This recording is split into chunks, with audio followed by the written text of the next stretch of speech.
The phone buzzed at 11:47 p.m., cutting through the silence of our Victorian home like a knife through butter. I was nursing my third bourbon in the study, staring at insurance claims that blurred together after 14 hours at the office.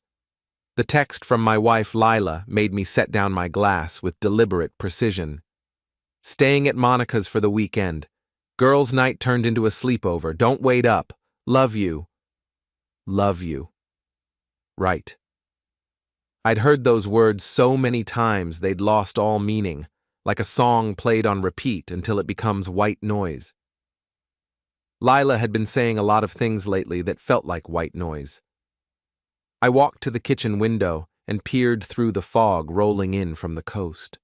Our little Maine town of Millbrook looked peaceful at night, all those Victorian houses lined up like dominoes, hiding their secrets behind lace curtains and weathered shutters. Everyone knew everyone here, which made keeping secrets both easier and harder than you'd think. The bourbon had made me philosophical, but not stupid. Something about Lila's text felt wrong. Maybe it was the timing. She'd never been one for spontaneous sleepovers. Or maybe it was the exclamation point and heart emoji, like she was trying too hard to sound casual. I scrolled through our recent messages. Her responses had been getting shorter, more distant. Working late again. Out with the girls. Don't wait up. When was the last time we'd actually talked? Really talked, not just exchanged logistics about bills and groceries and whose turn it was to take out the trash? My finger hovered over Monica's contact. Lila's best friend since college, married to Paul, lived in that modern monstrosity on Elm Street that looked like a glass box someone had dropped in the middle of a fairy tale neighborhood. If anyone would know what was really going on, it would be Monica. The phone rang twice before a groggy voice answered. Evan, do you know what time it is? Sorry, Monica. I just wanted to check if Lila needed anything. She said she was staying over for girls' night. Silence.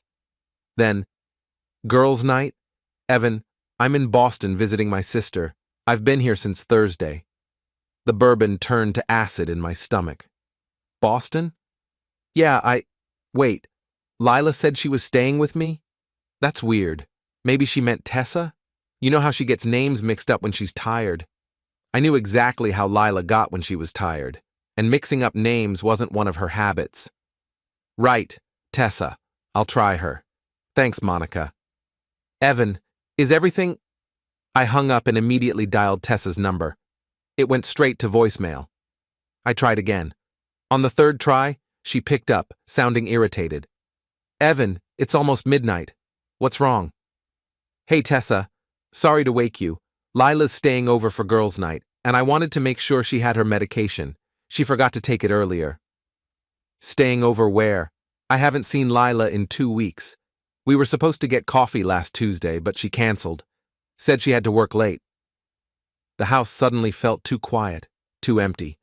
Like it was holding its breath, waiting for me to figure out what I already knew but didn't want to admit. Must be another friend then. Sorry to bother you. Evan, are you sure everything's okay? You sound, everything's fine. Good night, Tessa. I set the phone down and stared at it like it might explode. 2 friends, 2 different stories, and Lila somewhere else entirely, lying about where she was and who she was with. I poured another bourbon, but it tasted like disappointment. The house creaked around me, settling into its bones the way old houses do. We'd bought this place 5 years ago, right after we got married. Lila had fallen in love with the wraparound porch and the bay windows. I'd fallen in love with the basement workshop and the fact that it was the kind of house where you could hear everything. Footsteps on the stairs, conversations in the kitchen, the front door opening and closing. The kind of house where you'd know if someone was sneaking around. I climbed the stairs to our bedroom, each step echoing in the silence. Lila's side of the bed was perfectly made, like she'd never planned to sleep in it tonight. Her overnight bag was gone from the closet, along with her favorite jeans and the blue sweater that made her eyes look like summer sky. But it was what she'd left behind that made my blood run cold. Her laptop sat open on the dresser, password screen glowing. Lila was paranoid about her laptop. She worked in HR and dealt with confidential employee information. She never left it unlocked, never left it out in the open, unless she'd been in a hurry, unless she'd been distracted. I sat down in front of the screen and tried the obvious passwords first. Our anniversary, her birthday, my birthday, the name of her childhood dog. Nothing. Then, on a hunch that made my chest tight, I typed, Derek 2019. The screen unlocked. Derek Quimby, Lila's high school boyfriend, the one who'd broken her heart senior year by choosing Boston University over staying local for her. The one she still talked about sometimes when she'd had too much wine, wondering what might have been. The one who'd moved back to Millbrook 6 months ago to develop waterfront condos. I sat there staring at the desktop for a long moment, bourbon and dread warring in my stomach. Part of me wanted to close the laptop and pretend I'd never opened it. Part of me wanted to pour another drink and go to bed and wake up tomorrow to find this was all some misunderstanding. But the part of me that had spent 10 years investigating insurance fraud knew better. When people started lying about little things, they were usually hiding something big. I opened her browser history first. Lots of real estate websites, Zillow searches for expensive houses, restaurant reviews for places I'd never heard of, the kind with wine lists longer than our mortgage payment. Then I found the folder. It was buried deep in her documents, labeled Project Files, innocuous enough that most people would skip right over it. But I wasn't most people. I was a man whose wife had just lied about where she was spending the weekend. Inside were photos, dozens of them. Lila at dinner with Derek, both of them dressed up, her hand on his arm. Lila in Derek's car, a silver BMW I recognized from seeing it parked outside the fancy coffee shop downtown.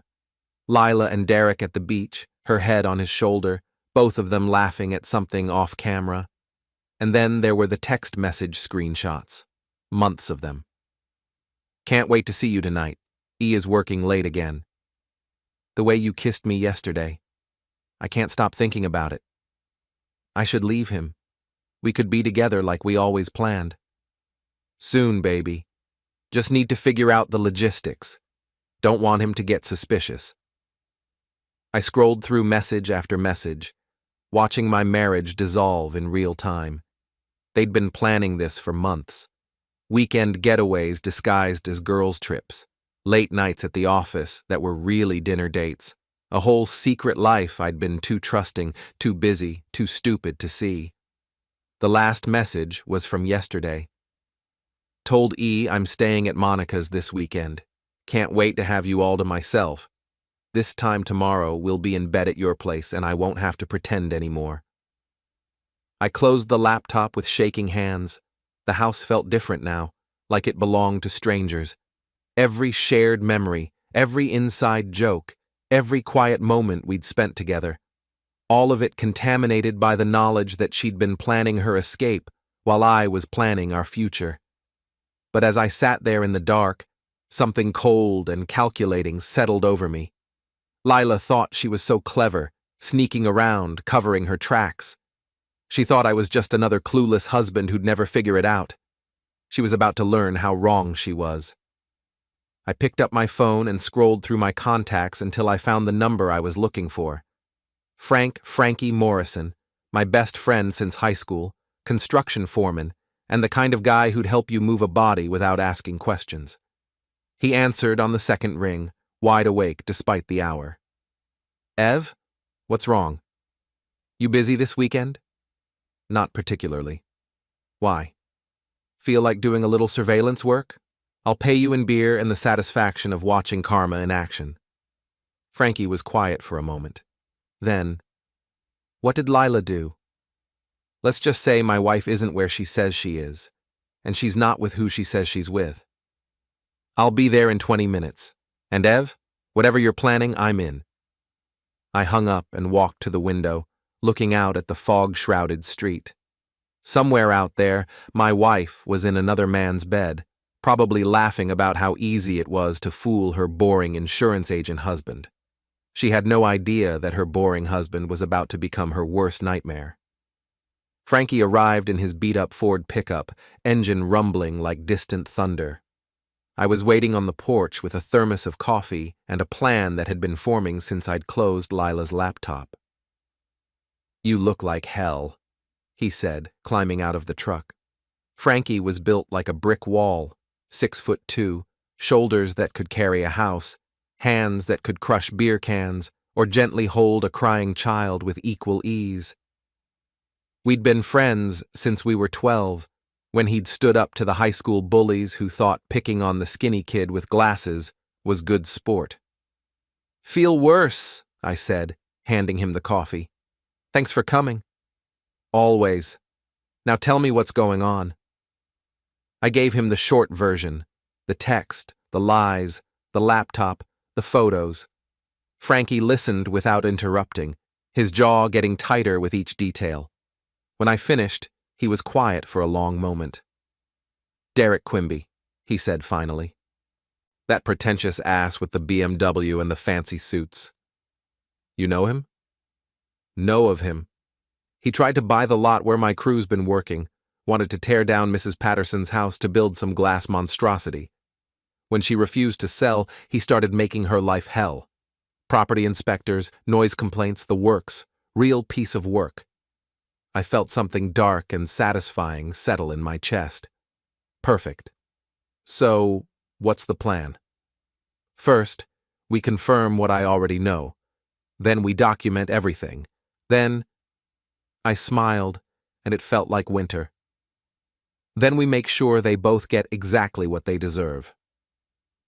We drove through the empty streets of Millbrook in Frankie's truck, headlights cutting through the fog.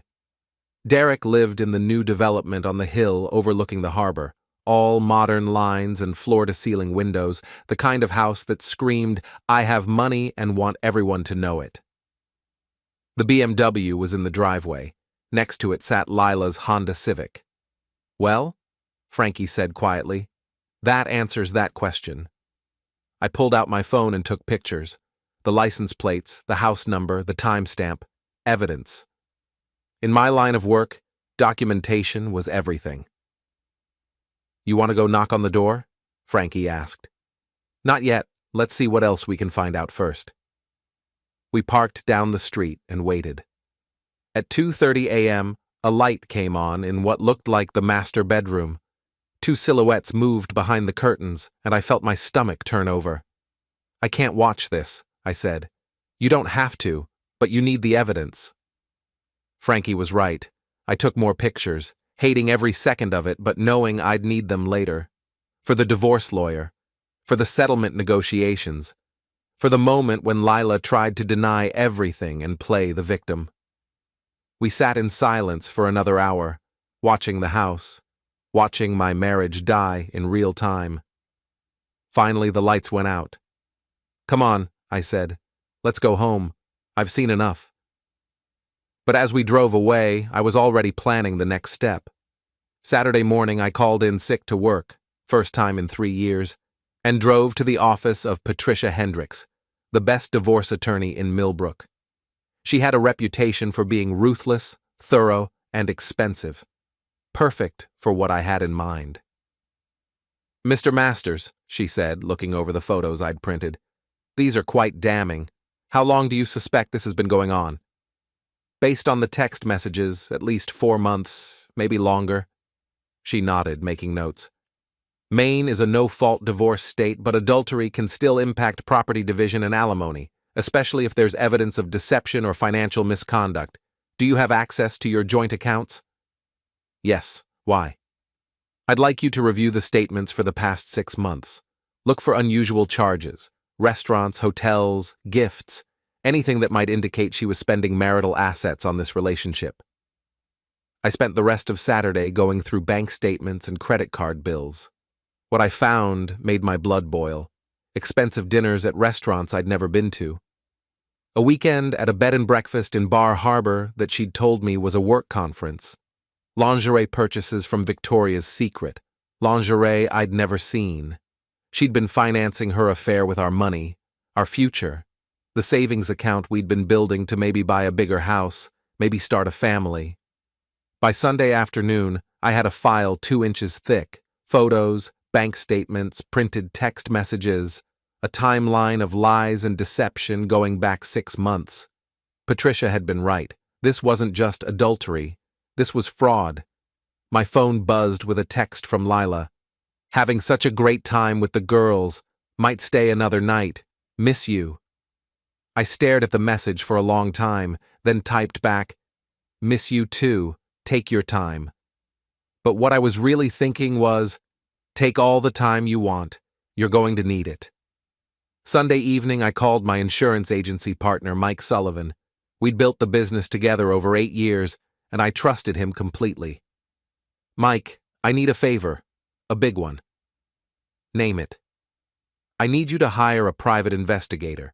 Best one you can find. I'll pay for it personally, but I need it kept separate from the business. Mike was quiet for a moment. This about Lila? How did you... Ev, you've been distracted for weeks, and yesterday when you called in sick, you sounded like someone had died. What's going on? I gave him the basics. Mike listened, swearing under his breath. Jesus, Ev, I'm sorry. What do you need? Documentation. Professional grade surveillance. I want to know everywhere they go, everything they do. I want a paper trail so solid that when this goes to court, there won't be any question about what happened. Consider it done. I know a guy, ex-cop, does corporate security now, discreet, thorough, and he owes me a favor. Thanks, Mike. I owe you. No, you don't. That's what partners are for. Monday morning arrived gray and drizzling, typical Maine weather that matched my mood perfectly. Lila was supposed to come home today, and I was curious to see what story she'd tell about her weekend with the girls. I went to work early, needing the distraction of routine. Insurance claims, policy reviews, client meetings, the mundane details of other people's disasters. It was almost comforting, dealing with problems that had clear solutions and defined outcomes. Around noon, Patricia Hendricks called. Mr. Masters, I've reviewed everything you brought me. This is one of the most thoroughly documented cases of adultery I've seen. Your wife has been remarkably careless. What's our next move? That depends on what you want. We could file immediately, seek temporary orders for support and property division, or... She paused. We could wait. Let her dig the hole deeper. Sometimes patience pays off in these situations. What do you mean? Well, if she's planning to leave you for Mr. Quimby, she might make some moves that would be advantageous to us. Transferring assets, quitting her job, making statements about her intentions. The more rope we give her, the more she might hang herself with. I thought about it. The idea of waiting, of pretending everything was normal while building my case, had a certain appeal, like setting a trap and waiting for the prey to walk into it. How long? A few weeks, maybe a month, long enough to see what she does next. Do it. But I want everything documented. Every lie, every secret meeting, every dollar she spends on him. When this is over, I want her to understand exactly how thoroughly she destroyed our marriage. At 3:30, Lila texted, "Just left Monica's. Be home by 5. Can't wait to see you." I smiled at my computer screen, and my secretary Jennifer looked concerned. "You okay, Mr. Masters? You look..." I look what? I don't know. Different. Like you're planning something. Jennifer had been with the agency for 6 years. She knew me well enough to read my moods, and she was right. I was planning something. Something that would make Lila's little affair look like child's play. Just thinking about the future, Jennifer. About making some changes. She nodded, but she still looked worried. Well, whatever you're thinking, just be careful, okay? Sometimes when we're hurt, we make decisions we regret later. Don't worry, I said, turning back to my computer. I'm not going to do anything I'll regret. What I didn't say was that I was going to do plenty of things that Lila would regret. And Derek Quimby, and anyone else who'd helped them lie to me for the past 6 months. The game was just beginning, and they had no idea they were playing with someone who made a living investigating deception. They were about to learn that boring insurance agents could be very creative when properly motivated. Lila walked through our front door at 5:17 p.m., looking radiant in a way that made my stomach clench. Her cheeks were flushed, her hair had that just rolled out of bed tousle that I used to love, and she was wearing the blue sweater that brought out her eyes. The blue sweater she'd worn to dinner with Derek 3 weeks ago, according to the photos on her laptop. "Hey, baby," she said, dropping her overnight bag and coming over to kiss me. Her lips tasted like mint gum and lies. "I missed you." "Missed you too," I said, and it wasn't entirely false. I missed the woman I thought I'd married, before I learned she was capable of this level of deception. "How was girls' weekend?" "Oh, you know how it is with Monica and the gang. Too much wine, too much gossip, not enough sleep." She laughed, and it sounded perfectly natural. If I hadn't known better, I would have believed every word. "What did you guys do?" "The usual. Watched movies, painted our nails, talked about our husbands." She winked at me. "Don't worry, I only said good things." I bet she did. I wondered if Derek had been listening, if they'd laughed together about her boring husband who worked late and never suspected a thing. "Monica seemed pretty tired when I talked to her," I said casually, watching Lila's face. For just a split second, something flickered in her eyes. Panic? Confusion? Then her smile was back in place. "When did you talk to Monica?" "Friday night, called to see if you needed anything. She sounded half asleep." "Oh, right. Yeah, she was exhausted. Work's been crazy for her lately." Lila turned away to hang up her coat, and I saw her hands shake slightly. Good. Let her wonder what else I knew. "So, what did you do this weekend?" she asked, settling onto the couch next to me. "I hope you didn't just work the whole time." "Caught up on some reading. Had a few beers with Frankie. Quiet weekend." "That's nice. You worked too hard." She curled up against my side, and I forced myself not to pull away. Her perfume smelled different. Expensive, unfamiliar. Another gift from Derek, probably. We ordered Chinese takeout and watched a movie, playing the roles of happily married couple with Oscar-worthy performances. Lila laughed at all the right moments, made comments about the plot, fed me lo mein with her chopsticks like we were newlyweds. But I noticed she kept checking her phone. Quick glances when she thought I wasn't looking, fingers moving in what looked like text messages during the bathroom breaks. Around 10 p.m., her phone buzzed with a call. She glanced at the screen and her face went pale. "Work," she said quickly. "I should take this. Some crisis with the Johnson account." She disappeared into the kitchen, and I could hear her voice through the thin walls. Not the words, but the tone. Soft. Intimate. Nothing like how she talked to her coworkers. When she came back, she looked flustered. "Everything okay?" I asked.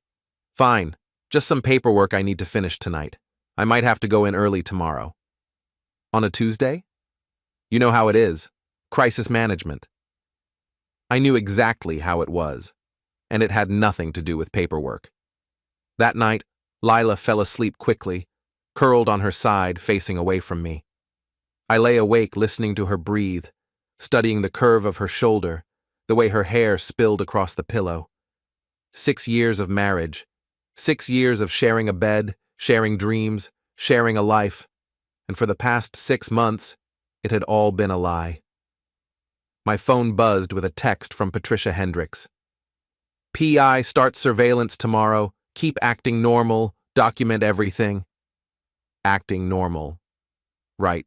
Like there was anything normal about sleeping next to someone who was planning to leave you for their high school boyfriend. But I could do this. I'd spent my career investigating fraud, uncovering lies, building cases against people who thought they were smarter than the system. This was just another case, the most personal case of my life, but still just a case. And I was very good at my job. Tuesday morning, Lila was up early, showering and getting dressed with unusual care. The black skirt that hugged her curves, the silk blouse I'd bought her for Christmas, heels that added 3 inches to her height. "Big meeting today?" I asked, sipping my coffee. Something like that. Might be late tonight. Don't wait up. Another crisis? She paused in applying her lipstick. Red, bold, the color she wore when she wanted to make an impression. Just busy season, you understand. I understood perfectly. Busy season in Derek Quimby's bed. After she left, I called in late to work and drove to Derek's development office downtown. His BMW was in the parking lot, along with Lila's Honda. At 9:30 in the morning, when she should have been at her own job across town, I took pictures and sent them to Patricia, then drove to work with a smile on my face, let them think they were being clever. Every lie just made my case stronger. Around noon, Mike Sullivan knocked on my office door. Got a minute? Always. What's up? He closed the door behind him and sat down heavily in the chair across from my desk. I talked to my PI contact, guy named Ray Morrison. No relation to Frankie, different Morrison. He's good, discreet, and he's already started working. That was fast. He was between jobs, and when I told him what was going on, Mike shook his head. Guy's been married 30 years. Takes this stuff personally. What's he found so far? Mike pulled out a manila folder. Your wife met Derek Quimby at the Seaside Inn yesterday afternoon. Stayed for 2 hours, left separately, but she went back to his office after. The Seaside Inn.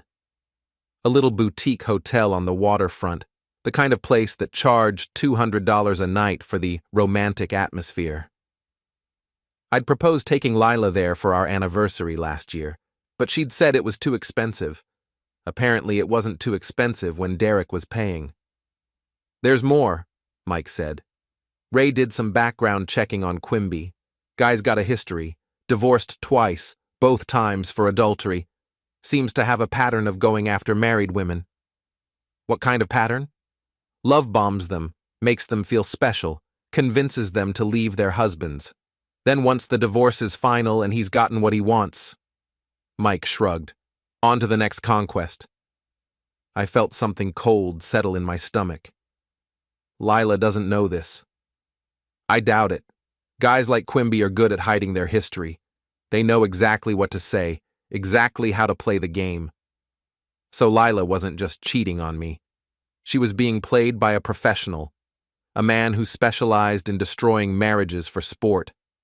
That should have made me feel sorry for her. Instead, it just made me angrier. Keep Ray on them, I said. I want to know everything. Where they go, what they do, how much money she's spending on him. Everything. You got it. And Ev, I'm sorry. I know this has to be hell. It is. But it's also clarifying. I'm seeing things clearly for the first time in months. After Mike left, I sat in my office staring out at the harbor. Fishing boats bobbed at their moorings. Seagulls wheeled overhead. Tourists wandered the waterfront taking pictures of the quaint New England scenery. Normal life, continuing as if my world hadn't just exploded. My phone buzzed with a text from Lila. Working through lunch. Might grab dinner with Monica later. Don't wait up. Monica, who was still in Boston visiting her sister. I texted back, sounds good, love you. But what I was really thinking was, lie to me again. Please. Every lie just makes this easier. That evening, I drove to Frankie's house, a modest Cape Cod on the working-class side of town. He was in his garage, working on his motorcycle, grease up to his elbows. How's the surveillance going? He asked without looking up. Better than expected. She's not even trying to be careful anymore. That's good for you, bad for her. Frankie, I need another favor. Now he looked up, wiping his hands on a rag. What kind of favor? The kind where you don't ask questions and I don't give details. He studied my face for a long moment. This about revenge? This is about justice. There's a difference. Is there? Because the look in your eyes right now. He shook his head. I've seen that look before. Usually right before someone does something they can't take back. I'm not going to hurt anyone, physically, but I am going to make sure they understand the consequences of their choices. Frankie was quiet for a moment, then nodded. What do you need? Information. About Derek Quimby's business, his properties, his vulnerabilities. You said he tried to force Mrs. Patterson to sell her house? Yeah. Real nasty about it, too. Why? Because men like Derek always have skeletons in their closets, and I'm very good at finding skeletons. The next morning, I woke up to an empty bed and a note on Lila's pillow.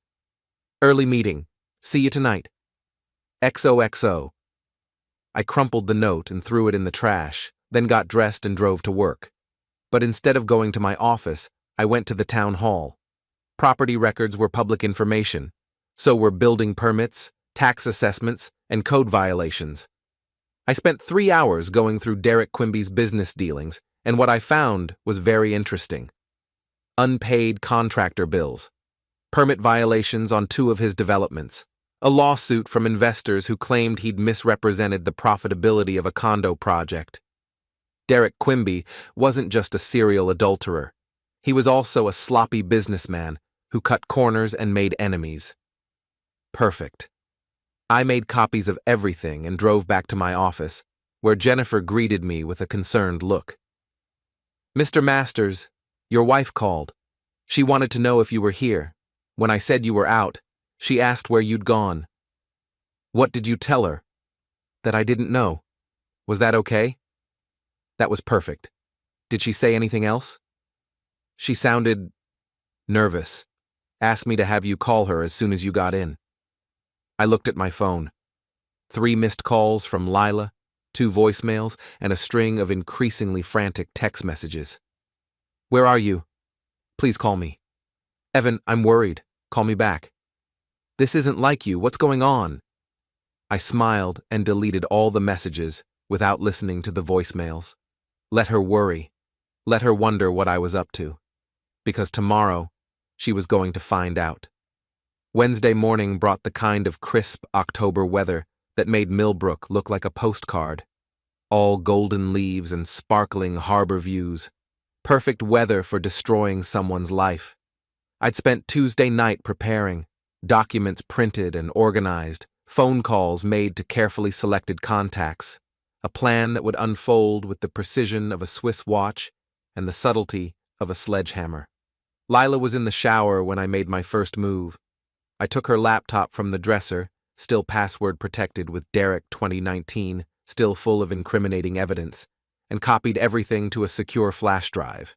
Photos, text messages, browser history, the works.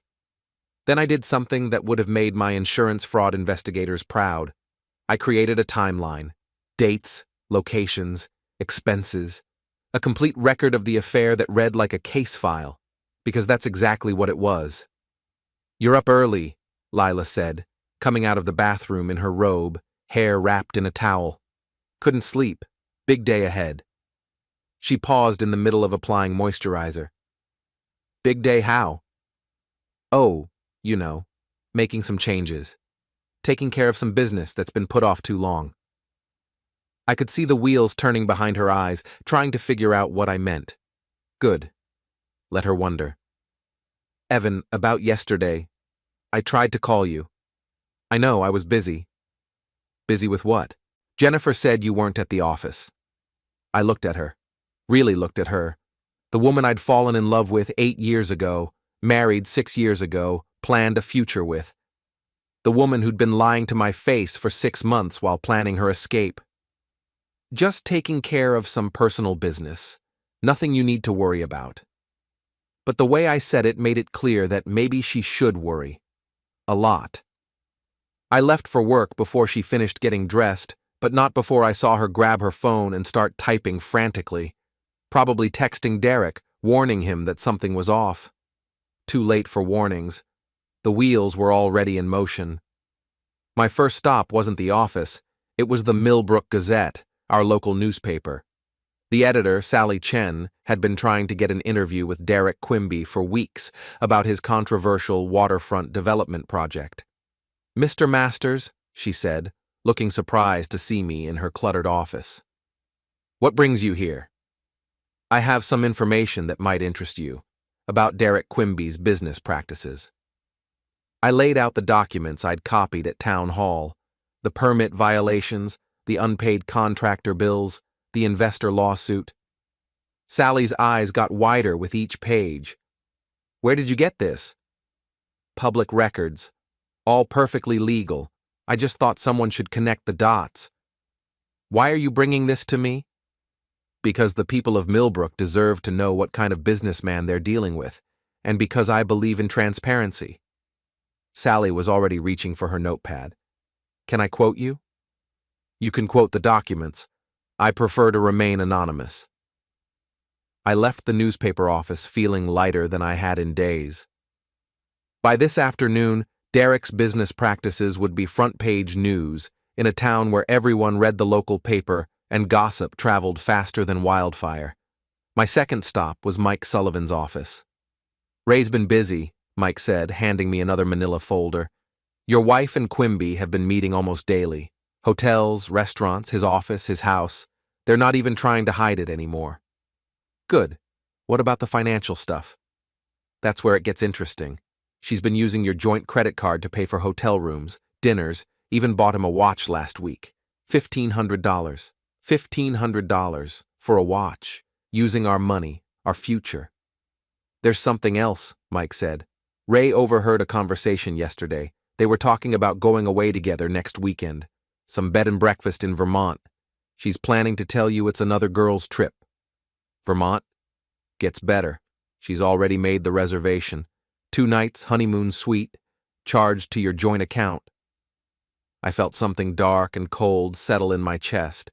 She wasn't just cheating, she was flaunting it. Using our money to finance romantic getaways with her lover, lying about girls' trips that never happened. Mike, I need you to do something for me. Call the bed and breakfast. Tell them there's been a problem with the credit card used for the reservation. Ask them to call the card holder, that's me, to verify the charges. Mike grinned. You're going to intercept the call. I'm going to have a very interesting conversation with them about unauthorized charges, and about the kind of establishment that allows married women to use their husbands' credit cards to book romantic getaways with their lovers. That's cold, Ev. I like it. My third stop was Derek's office. Not to confront him, not yet, but to deliver a message. The receptionist was a young woman with pink hair and multiple piercings who looked like she'd rather be anywhere else. I'd like to leave something for Mr. Quimby, I said, handing her an envelope. He's in a meeting. Can I tell him what this is regarding? Just give him the envelope. He'll understand. Inside the envelope was a single sheet of paper with a simple message. I know. We need to talk. E.M. No threats, no accusations, just enough to let him know that the game had changed. I was walking back to my car when my phone rang. Patricia Hendricks. Mr. Masters, I just got a very interesting call from a bed and breakfast in Vermont. Something about unauthorized charges on your credit card?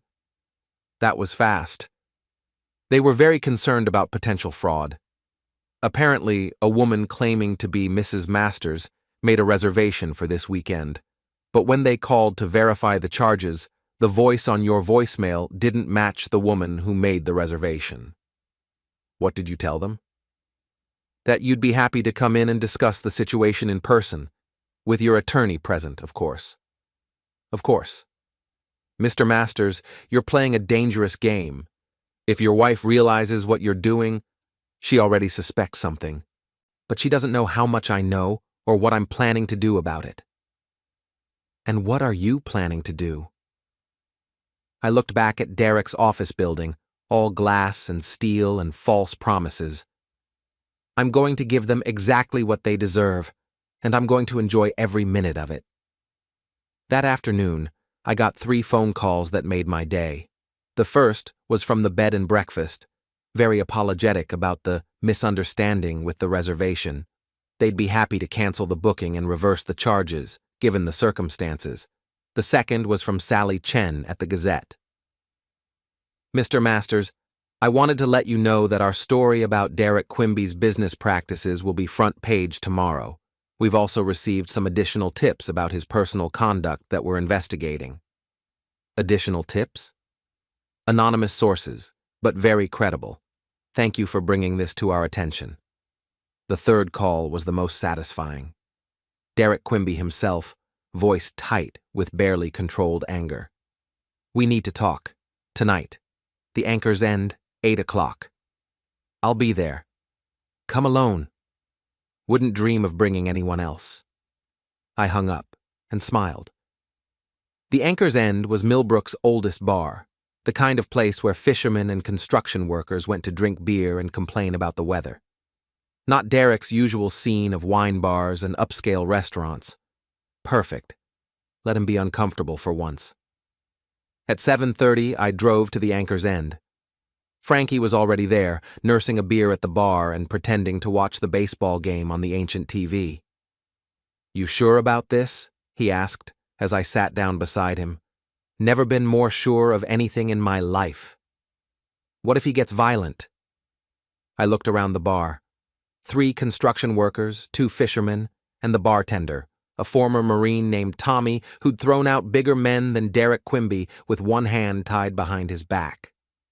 Let him try. Derek walked in at exactly 8 o'clock, looking like he'd rather be anywhere else. His expensive suit and Italian shoes stood out like a sore thumb among the work boots and flannel shirts.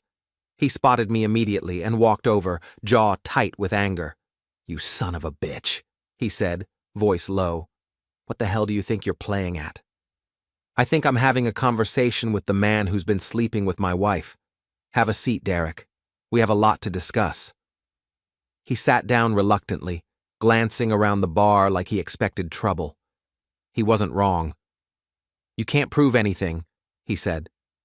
I pulled out my phone and showed him one of the photos from Lila's laptop, the 2 of them at dinner, her hand on his arm, both looking like teenagers in love. Can I? His face went pale. Where did you get that? Does it matter? I have dozens more. Photos, text messages, credit card receipts, hotel records. Want to see them all? What do you want? I want you to understand something, Derek. You think you're so clever, stealing another man's wife. But you picked the wrong man this time. Is that a threat? It's a promise. By this time tomorrow, everyone in Millbrook is going to know exactly what kind of man you are. Your business reputation, your personal reputation, your future in this town, all of it's going to be destroyed. Derek leaned forward, trying to look intimidating. You can't. I already have. Check tomorrow's Gazette, then check your bank account when your investors start pulling out, then check your phone when the building inspector shows up to re-examine those permit violations. The color drained from his face completely. You bastard. I'm just getting started. You wanted to play games with my marriage? Fine, let's play. But understand the rules. I don't lose. Ever. I stood up, threw a 20 on the bar, and looked down at him. Oh, and Derek? Stay away from my wife. Because if I see you with her again, what I've done so far will look like a love letter compared to what comes next. I walked out of the bar with Frankie beside me, leaving Derek sitting alone in a room full of hostile stares. Think he got the message? Frankie asked. If he didn't, he will tomorrow when he reads the paper. But as we drove home through the foggy streets of Millbrook, I knew this was just the beginning. Derek might back off, but Lila wouldn't give up so easily. She was about to learn that her boring insurance agent husband had depths she'd never imagined, and that crossing those depths was the biggest mistake of her life. Thursday morning dawned gray and drizzling, the kind of weather that made everything look washed out and tired, perfect for what was about to unfold. I was drinking coffee in the kitchen when Lila came downstairs, already dressed for work, but moving like she hadn't slept well. She kept checking her phone, frowning at whatever she was seeing. Everything okay? I asked, all innocent concern. Fine, she said quickly, then looked at me with something that might have been suspicion. Evan, yesterday you seemed different. Is there something going on I should know about? Different how? I don't know. distant, like you're planning something. I smiled and took another sip of coffee. Just thinking about the future, about making some changes. She didn't like that answer. I could see it in the way her jaw tightened, the way she gripped her phone a little harder. What kind of changes? Oh, you'll see. I think you'll find them very illuminating. Before she could respond, I folded the newspaper, which I'd already read cover to cover, and handed it to her. You might want to read the front page. Interesting story about local business practices. She took the paper with trembling hands, and I watched her face go white as she read Sally Chen's exposé on Derek Quimby's business dealings. The headline was perfect. Local developers' shady practices exposed, unpaid bills, permit violations, and investor complaints. This is, she started, then stopped. Terrible, isn't it? The things people do when they think no one's watching. She looked up at me, and for the first time in months, I saw real fear in her eyes. Evan, what? I have to get to work, I said, standing and grabbing my jacket. Big day ahead, lots of revelations. I left her sitting at the kitchen table, staring at the newspaper like it might explode. My phone started ringing before I'd even reached the office. First Derek, then Lila, then Derek again. I let them all go to voicemail and listened to them later, savoring every panicked word. Derek, you son of a bitch, you destroyed me. My investors are pulling out. The city's launching an investigation. My reputation is ruined. This isn't over. Lila, Evan, please call me. I know you're upset about something and we need to talk. Please. Derek again. I know you did this. I don't know how, but I know it was you. You're going to pay for this. I deleted all the messages and got to work on phase 2 of my plan. Patricia Hendricks was waiting in my office with a stack of legal documents and a smile that would have made a shark nervous. Mr. Masters, I have to say, your timing is impeccable. Mr. Quimby's very public downfall has made our case significantly stronger. How so? Well, it's going to be very difficult for your wife to claim she was in love with him when he's revealed to be a fraudulent businessman who preys on married women, makes her look either stupid or complicit. What about the financial stuff? That's where it gets interesting. I've documented over $8,000 in charges to your joint accounts for hotels, restaurants, gifts, and travel related to this affair. In Maine, that's considered dissipation of marital assets, which means she'll have to pay it back in the divorce settlement. $8,000.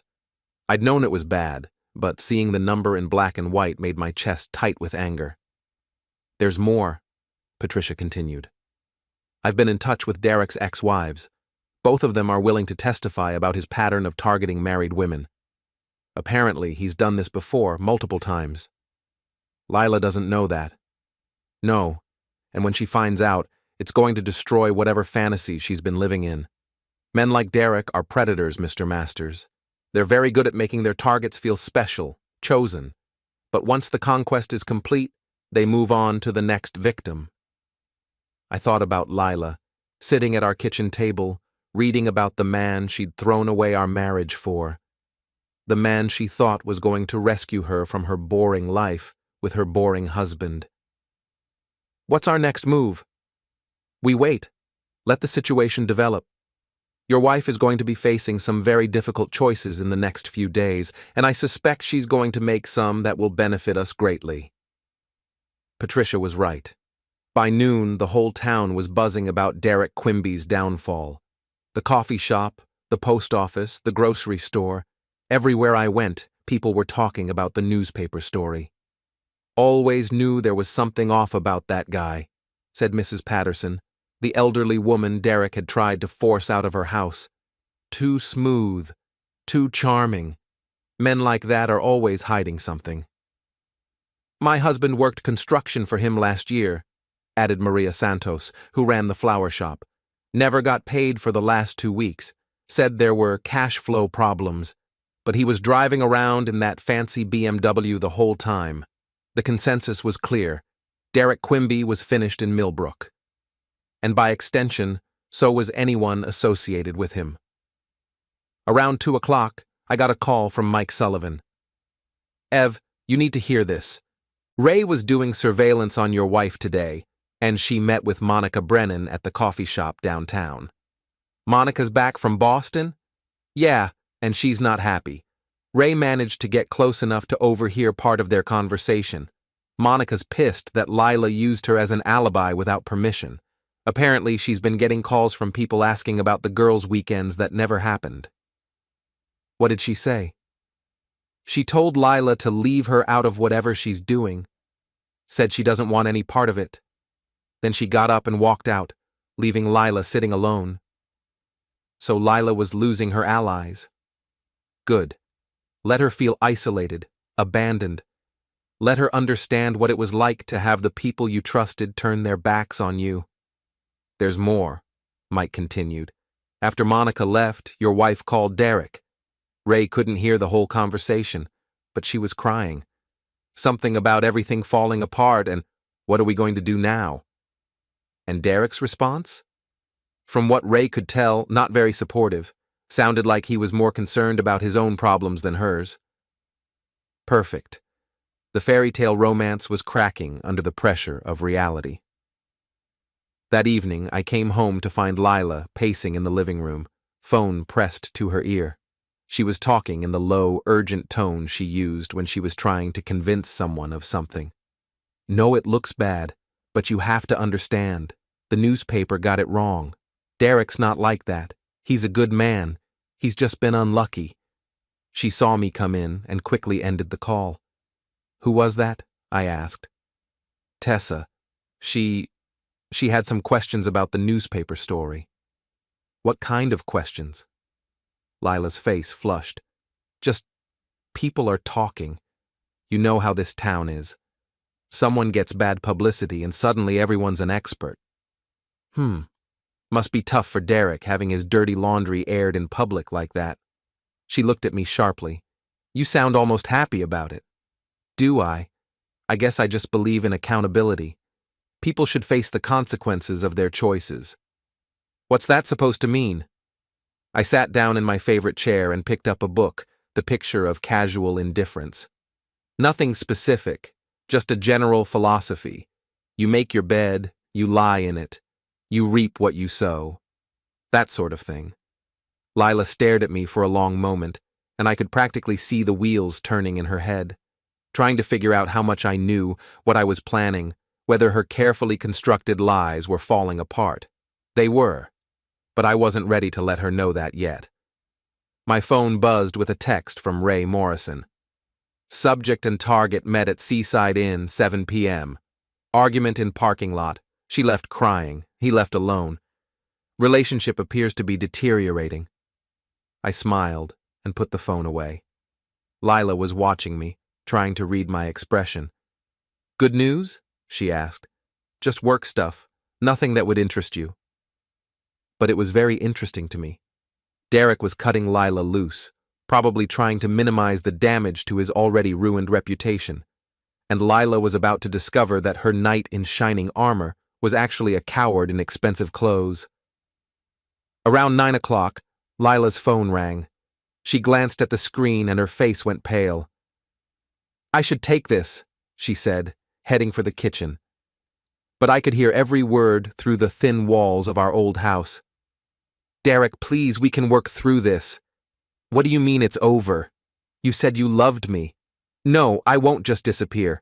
We have plans. Derek? The sound of her phone hitting the kitchen counter, then quiet sobbing. I felt a moment of something that might have been pity. Then I remembered the $8,000 she'd spent on him, the lies she'd told, the 6 months of deception and betrayal. The pity evaporated like morning fog. When Lila came back to the living room, her eyes were red and her makeup was smeared. Everything okay? I asked, not looking up from my book. Fine, she said, but her voice cracked on the word. You sure? You look upset. I'm just tired. I think I'll go to bed early. Good idea. You look like you could use the rest. She paused at the bottom of the stairs. Evan? Yeah? Do you still love me? I looked up from my book and met her eyes. For just a moment, I let her see something real. Not the casual indifference I'd been projecting, but the hurt and anger and disappointment that had been eating at me for weeks. I love the woman I married, I said quietly. I'm just not sure she exists anymore. Lila's face crumpled, and she ran upstairs without another word. I sat in my chair for a long time after that, listening to her cry through the ceiling. Part of me wanted to go upstairs, to comfort her, to try to work things out. But that part was getting smaller every day, because every tear she shed now was nothing compared to the tears I'd shed alone in this house, wondering where my wife really was and who she was really with. Tomorrow, she was going to learn that actions have consequences, and that sometimes the person you hurt the most is the one best equipped to hurt you back. Friday morning arrived with the kind of brilliant autumn sunshine that made everything look crisp and clear, perfect weather for endings. I woke up early to find Lila's side of the bed empty and cold. Downstairs, I found a note on the kitchen counter. Couldn't sleep. Went for a drive. Need to think. Back later. L. I crumpled the note and threw it in the trash, then made coffee and settled down to wait. Because I knew exactly where she'd gone and exactly what she was going to find when she got there. My phone rang at 8:30. Ray Morrison. She's at Quimby's house, he said without preamble. Been there since 7. Lot of shouting going on. Neighbors are starting to notice. Good. Let them notice. You want me to get closer? Try to hear what they're saying? No need, I can imagine. And I could. Derek trying to distance himself from the scandal, Lila begging him not to abandon her, both of them realizing that their fairy tale romance had turned into a nightmare. At 9:15, Patricia Hendricks called. Mr. Masters, I have news. Derek Quimby's business partners filed for emergency dissolution of their partnership this morning. Apparently they're trying to distance themselves from the scandal before it destroys their other projects. What does that mean for him? Financial ruin, most likely. He's going to lose everything, his business, his house, his reputation, and men like Derek don't handle failure well. Meaning? Meaning he's going to be looking for someone to blame, and your wife is a very convenient target. Perfect. Let Derek throw Lila under the bus. It would just make my case stronger. At 10:30, my phone buzzed with a text from Lila. We need to talk. Coming home now. I smiled and put the phone away. Yes, we definitely needed to talk. She walked through the front door at 11:15, looking like she'd been through a war. Her hair was disheveled, her makeup smeared, her clothes wrinkled. But it was her eyes that told the real story. Red-rimmed, desperate, full of the kind of panic that comes from watching your world collapse. Evan, she said, voice barely above a whisper. We need to talk. I figured we might. Have a seat. She perched on the edge of the couch like she might need to run at any moment. I don't know how to say this. Try the truth. It's refreshing. She flinched like I'd slapped her. I've made some mistakes. Mistakes. Interesting word choice. Please don't make this harder than it already is. I leaned back in my chair and studied her. 6 months ago, this woman had been the center of my universe. Now she looked like a stranger, hollow-eyed, desperate, broken. Okay, I said. I'm listening. I've been seeing someone, Derek Quimby. It started as just friendship, but it became more. How much more? We had an affair for about 6 months. 6 months. I let the words hang in the air. That's a long time for a mistake, don't you think? Tears started rolling down her cheeks. I know how it sounds. But Evan, you have to understand, I was unhappy. We barely talked anymore. You were always working. I felt invisible in my own marriage. So you decided to fix that by sleeping with another man. It wasn't like that. Derek made me feel alive again. He made me feel beautiful, wanted, special, like I mattered. And I didn't. You took me for granted. We both did. We got comfortable, complacent. The spark was gone. I nodded slowly. So you thought you'd find that spark with Derek Quimby? Yes, and I did, for a while. But not anymore. She broke down completely then, sobbing into her hands. He's gone, Evan. He said it's over, that he can't be with me anymore, that the scandal has ruined everything, and he needs to focus on saving his business. Ah. So now that Prince Charming has turned back into a frog, you want to come home? Don't say it like that. Please. How should I say it, Lila? Because from where I'm sitting, it looks like you threw away our marriage for a man who dumped you the second things got difficult. I know how it looks. Do you? Do you really? I stood up and walked to the window, looking out at our neighborhood, the place where we'd planned to build a life together. Because I don't think you have any idea how this looks. I turned back to her, and she must have seen something in my face that scared her, because she shrank back against the couch. Evan? Let me tell you how this looks, Lila. It looks like a woman who lied to her husband for 6 months, who used their joint money to finance hotel rooms and romantic dinners with her lover, who involved her friends in an elaborate web of deception, who was planning to leave her husband for a man she barely knew. Her face went white. How do you know all that? Because I'm not the stupid, boring husband you thought I was. I'm an insurance investigator, remember? I'm very good at uncovering fraud. I walked to the desk and pulled out a thick manila folder. Would you like to see the evidence? Photos of you and Derek at restaurants, hotels, his house. Copies of text messages from your laptop. Yes, I know the password. Credit card statements showing $8,000 in charges related to your affair. A complete timeline of your deception. She stared at the folder like it was a bomb. You've been spying on me. I've been documenting the destruction of our marriage. There's a difference. Evan, please. I know I made mistakes, but we can work through this. I love you. I want to save our marriage. Do you? Because 6 months ago you were texting Derek that you wanted to leave me, that you'd never loved me the way you loved him, that you couldn't wait to start a new life together. I was confused. I wasn't thinking clearly. No, you were thinking very clearly. You were planning your exit strategy. The only thing you didn't plan for was Derek turning out to be exactly what he is, a predator who targets married women and then discards them when they become inconvenient. Lila's sobs were getting louder, more desperate. Please, Evan, I'll do anything. I'll go to counseling. I'll quit my job. I'll do whatever it takes to fix this. You can't fix this, Lila. You can't unfuck Derek Quimby. You can't unlive 6 months of lies. You can't unspend $8,000 of our money on your affair. Don't talk like that, please. Why not? Because the truth hurts? Because you don't like hearing about the consequences of your choices? I walked over to where she sat and looked down at her. You want to know what really hurts, Lila? It's not just the cheating. It's the lies, the elaborate deception, the way you looked me in the eye every morning and pretended to be my loving wife while planning your escape. I never wanted to hurt you. But you did.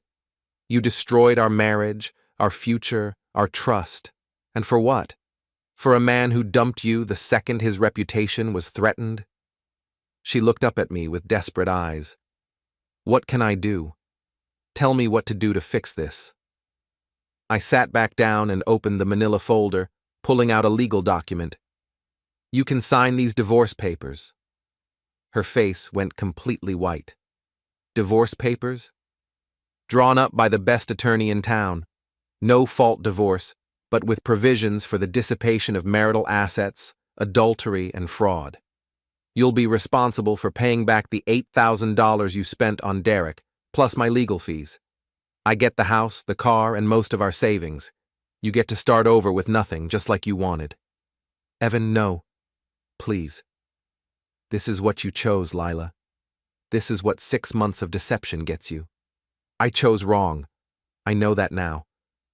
Derek was a mistake, a terrible mistake. But I love you. I want to be with you.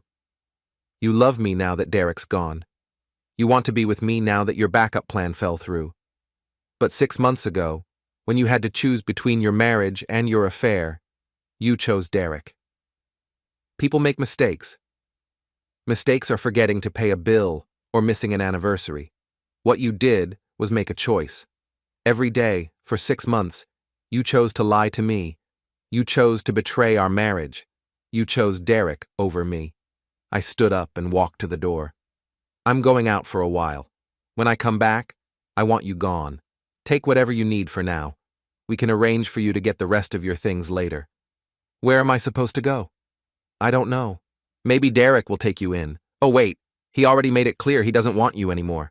Evan, please. Sign the papers, Lila. Don't make this harder than it has to be. I left her sitting on our couch, surrounded by the wreckage of the life she'd chosen to destroy. I drove to Frankie's house, where I found him in his garage working on his motorcycle. He took one look at my face and handed me a beer. It's done? He asked. Almost. She's at the house now, probably packing. How do you feel? I thought about it. Empty, relieved, angry, sad, all at the same time. That's normal. You've been through hell. Yeah, but I'm coming out the other side, and she's not. Frankie was quiet for a moment. You think you went too far?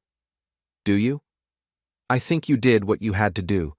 She made her choices, and choices have consequences. We sat in comfortable silence, drinking beer and listening to the sounds of the neighborhood, normal life, continuing despite the drama. Around 5 o'clock, my phone buzzed with a text from Lila. I'm staying at my sister's in Portland. I signed the papers. They're on the kitchen table. I'm sorry, Evan, for everything. I showed the text to Frankie. That's it then, he said. That's it. But it wasn't quite over. There was one more thing I needed to do. That evening, I drove to the Anchor's End. The bar was crowded with the usual Friday night crowd. Fishermen, construction workers, a few tourists who'd wandered in looking for authentic local atmosphere. I found Derek Quimby sitting alone at a corner table, nursing what looked like his 4th or 5th whiskey. He looked up when I approached, and I saw something in his eyes that might have been fear. Come to gloat? He asked. Come to make sure we understand each other. I sat down across from him. Up close, he looked terrible. Unshaven, red-eyed, defeated. The golden boy who'd thought he could take whatever he wanted was learning about consequences. Your business is finished, I said. Your reputation is destroyed. Your investors are gone, your partners have abandoned you, and the city is investigating your permit violations. I know. Good. Now let me tell you what happens next. You're going to leave Millbrook. Tonight. You're going to disappear, and you're never going to contact my wife again. Ever. She's not your wife anymore. Ex-wife, then. The point stands.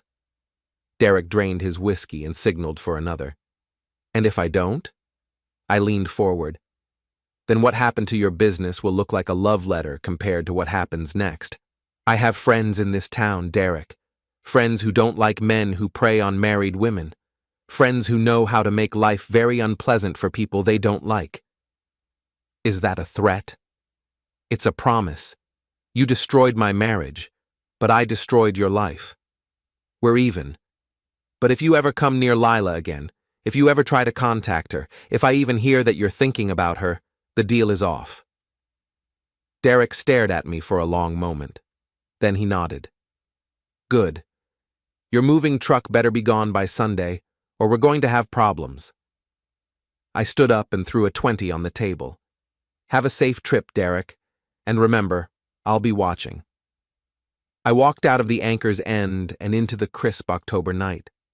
The harbor sparkled under the streetlights, fishing boats bobbed at their moorings, and somewhere in the distance, a foghorn sounded its lonely warning. It was over. 6 months of lies, deception, and betrayal ended in a single day. Lila was gone, Derek was finished, and I was free. Free to start over. Free to build a new life. Free to find someone who understood the value of honesty, loyalty, and commitment. I drove home through the quiet streets of Millbrook, past the Victorian houses with their glowing windows and their hidden secrets. But my house was different now. Clean. Honest. Mine. I parked in the driveway and walked up to the front door, fishing for my keys. On the porch was a single envelope with my name written in Lila's careful handwriting. Inside was a short note. I know you'll never forgive me, and I don't blame you. But I want you to know that what I felt for Derek was real, even if it was wrong. I hope someday you can find happiness with someone who deserves you. I'm sorry for everything. Lila. I read the note twice, then crumpled it up and threw it in the trash. What she'd felt for Derek was real. Good for her. What I'd felt for her had been real too, and she'd destroyed it without a second thought. But that was her loss, not mine. I poured myself a bourbon and sat in my favorite chair, looking around the living room. Tomorrow, I'd start redecorating.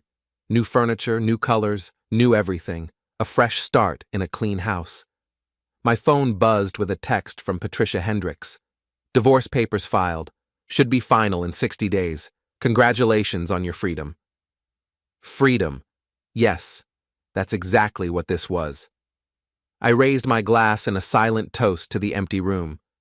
To new beginnings, I said out loud, and to the satisfaction of a job well done. Outside, the fog was rolling in from the harbor, wrapping around the old Victorian houses like a blanket. But inside, everything was crystal clear. Lila had wanted excitement, passion, a grand romance. Instead, she'd gotten public humiliation, financial ruin, and abandonment by the man she'd sacrificed everything for. Derek had wanted another conquest, another married woman to add to his collection. Instead, he'd gotten exposure, disgrace, and exile from the town he'd tried to dominate. And me?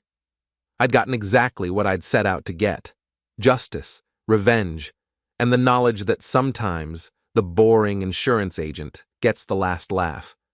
The weekend was over, and so was her happy ending.